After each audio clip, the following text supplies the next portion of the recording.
বেগুনে গোয়া কাইটা লবণ দিলি ওই বেগুন ঠিক পোষবো না ওটা। আরে বেটা সেই জন্যই তো আমার নাম হলো গিট্টু সেলিম। এবারে ধর এবারে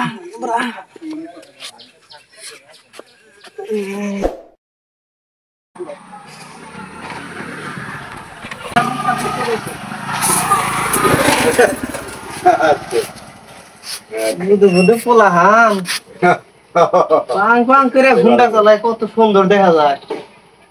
ওর জীবনে একটা আশা আসলো, ছোটবেলা থেকে চিন্তা করছে একটা ঘুন্ডা কিনবো, না কপালে নাই। বুঝছে কি দোস্ত, আশা বানার পুরনো কিনা আল্লাহ জানে। তোর কা আশা বাদ রাখ, আমার চিন্তায় আমি বাঁচি না। আমার সেই বেগুন খেত বুইনাছি যে কবে এই তো দুল্লা দুল্লা বেগুন হয়েছে, আরেও না বাড়েও না, চিন্তাই তো বাঁচি না। কি করি কষে এই করছা আরে ব্যবসায় এবারে লস, চিন্তায় মাথায় কিছু ধরে না।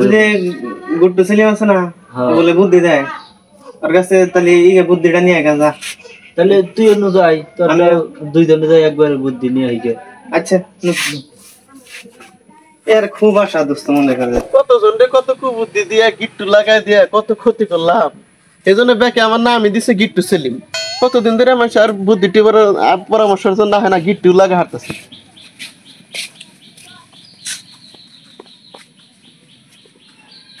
বন্ধু দোকান করে বয়ে রয়েছে। তুই তো খালি একটু লাগাই থাকবো।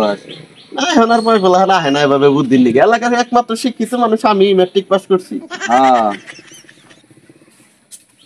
আর কি পরিকল্পনা নিয়ে রয়েছে তুই এখন? না, মানুষ বিপদে বিপদে ঠেকে গেলে একটু বুদ্ধি টুদ্ধি দেই, মানুষ উপকার করি। উপকার করস, তাহলে এর মধ্যে কিছু দিবি না উপকার করে? আসসালামু আলাইকুম। ওয়ালাইকুম আসসালাম। তুই এই পাড়ার হাসেম না? হ্যাঁ। আর তুই ওই পাড়ার জলিল? ভাই তোরা কি এমনি গাইলি আবার? বিপদে বই রান্নার কাছে আইলাম। কি বিপদ? ওই যে আমি তো মনে করেন যে ছোটবেলা থেকে একটা স্বপ্ন ছিল, এটা হুন্ডা কিনবো। এই যে বললাম কি সুন্দর করে চালায়, আমারও তো মনে চায়। এখন মনে করেন যে একটা হুন্ডা কিনবার চাইতেছি, টিয়া পয়সা তো নাই, কি করুন যাইতে?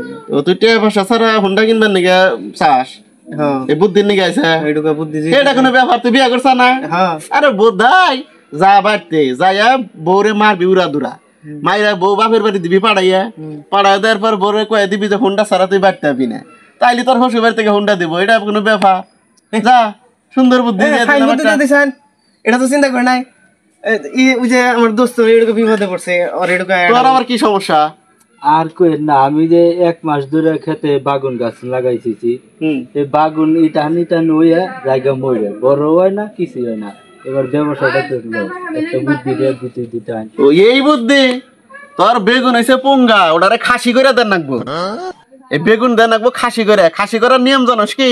না, তা তো জানি না, যদি একটু কইয়া দিতে। তাই তুই যে হেলালের দোকানের থেকে সোয়াশের লবণ নিয়ে আবি, আর একটা চকচকা নতুন বেলেট নিয়ে আবি।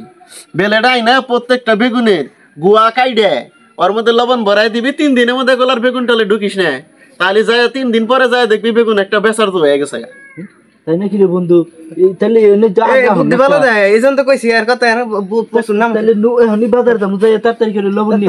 তাহলে থাকেন। আসসালামু আলাইকুম। বুদ্ধি দিলাম, একটা পান খাওয়াই গেল। বেগুনে গোয়া কাইটা লবণ দিলি ওই বেগুন ঠিক পোষবো না ওটা। আরে বেটা সেই জন্যই তো আমার নাম হলো গিট্টু সেলিম। মানুষের গিট্টু বাজায় দিয়ে দেখে তো আমার নাম গিট্টু সেলিম।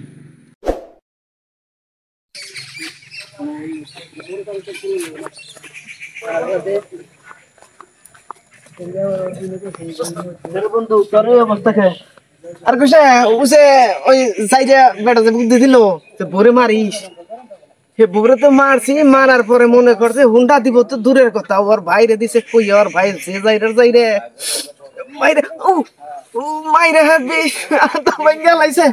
এখন হুন্দাছি বগুলা আমার তালাক দিব। আর কইছ আমি তো একই ওর বুদ্ধি হই না, তো আমার এবার জীবন শেষ হয়ে গেল। বন্ধু যাইরে বেটাই যে বুদ্ধি দিয়ে দিল যে বাগুন হলো খাসি করাই দিল বলে মেলা বড় বড় হবো, বাজার থেকে লবণ কিনা নিয়ে যাই। হ্যাঁ, কথা মতো আমি বাগুন কাইডে লবণ লাগাইছি। সেই বাগুন গাছ তো বড় হবো, 3 দিন পরে যাই দেখি সেই বাগুন খেত হুদ্দা মইরা গেছে গা। আমার তো একবার জীবন সর্বনাশ হয়ে গেছে গা বন্ধু। এই কারণে কোনো এই হালার তাড়াতাড়ি ওর বগুলো জানাকবো কি বুদ্ধি দিয়ে দিল। মানুষ চিনতে ভুল করলে পরিস্থিতি সবসময় এরকমই হয়।